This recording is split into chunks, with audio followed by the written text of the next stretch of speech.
بسم اللہ الرحمن الرحیم۔ اب یہاں سے 11واں سبق شروع ہو رہا ہے۔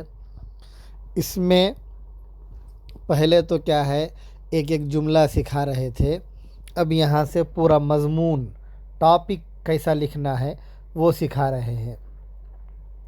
پیچھے بہت سارے جملے سکھا دیے، مضاف مضاف الیہ، پھر اس کے بعد موصوف صفت، پھر موصول صلہ، یعنی بہت سارے جملے، چھوٹا چھوٹا جملہ بنا کر اس کو کیسا بڑا کرنا ہے وہ سکھائے۔ اب یہاں سے ایک ایک ٹاپک لے کر اس پر کیا ہے پورا جملہ بنائیں گے، یعنی مضمون کے طور پر پورا بنائیں گے۔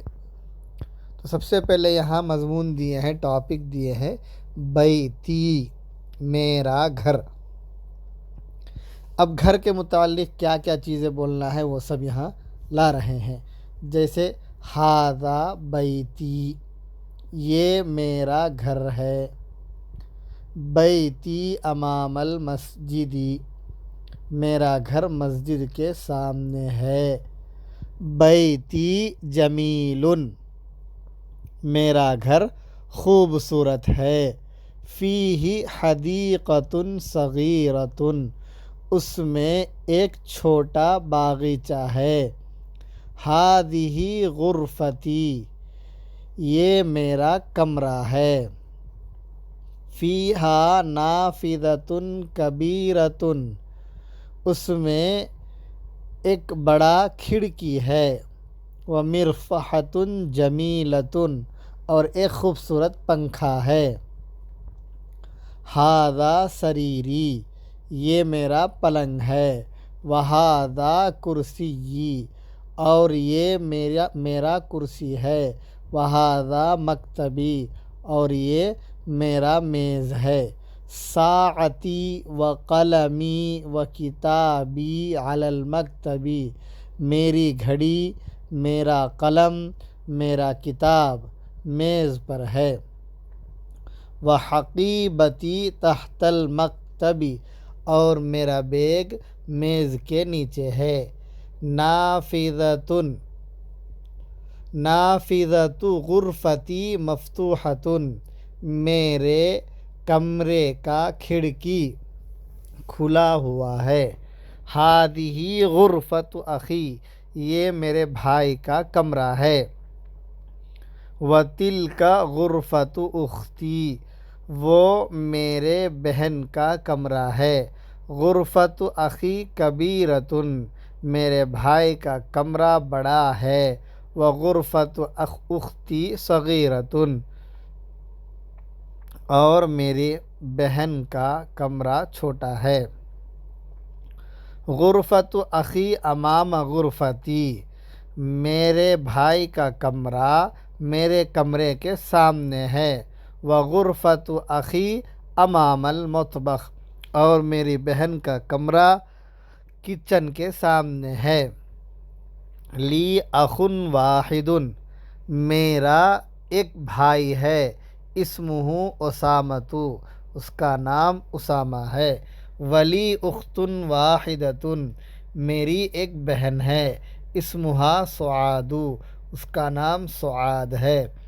ابی و امی فی تلک الغرفۃ الکبیرۃ، میرے ابو اور میرے امی اس بڑے کمرے میں ہیں۔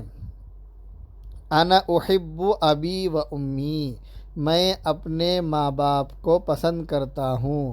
واحب اخی و اختی، اور میں واحب اخی و اختی، اور میں اپنے بھائی اور بہن کو پسند کرتا ہوں۔ اب یہاں سے اعراب خود لگانا ہے، کس پر زبر آئے گا، کس پر زیر آئے گا، اوپر جو قاعدہ پڑھتے آئے ہیں اس لحاظ سے اعراب لگانا ہے، حرکت ڈالنا ہے، اس کے بعد پھر صحیح صحیح پڑھنا ہے۔ تو جیسے دیکھیے، من فی ھذا البیت، اس گھر میں کون ہے؟ تو من ہمیشہ من ہی آئے گا، اس کے لیے کسی اعراب کی ضرورت نہیں ہے۔ فی ہمیشہ فی ہی رہے گا۔ اب فی کے بعد جو بھی آتا ہے اس کو زیر آتا ہے، تو ھذا اس پر بھی اعراب ظاہر نہیں ہوتا ہے، تو یہ ھذا ہی رہے گا۔ اور اس کے بعد جو مشار الیہ ہوتا ہے یعنی ھذا اس میں اشارہ ہوتا ہے، اور اس کے بعد جو اسم الف لام کے ساتھ آتا ہے وہ مشار الیہ بنتا ہے، اور مشار الیہ کا اعراب وہی ہوگا جو اس میں اشارہ کا ہوگا۔ تو ھذا کو بھی زیر آنا چاہیے لیکن زیر اس میں دکھتا نہیں ہے، تو لیکن اس کے بعد جو مشار الیہ بیت ہے اس میں زیر آئے گا، جیسے من فی ھذا البیت، اس گھر میں کون ہے، فیہ حامد، اس میں حامد ہے، ماذا فی الحقیبۃ، بیگ میں کیا ہے، فیہا کتابی و قلمی و دفتری، اس میں میرا کتاب، میرا قلم اور میرا کاپی ہے، من فی السیارۃ، کار میں کون ہے، فیہا ابی و امی و اخی و اختی، اس میں میرے ابو، میرے امی، میرا بھائی اور میری بہن ہیں، من فی مسجد الجامعۃ الآن، ابھی جامعہ مسجد میں کون ہے، ما فیہ احد، اس میں کوئی نہیں ہے، من فی ھذہ الغرفۃ، اس کمرے میں کون ہے، فیہا المدیر، اس میں محتمم ہے۔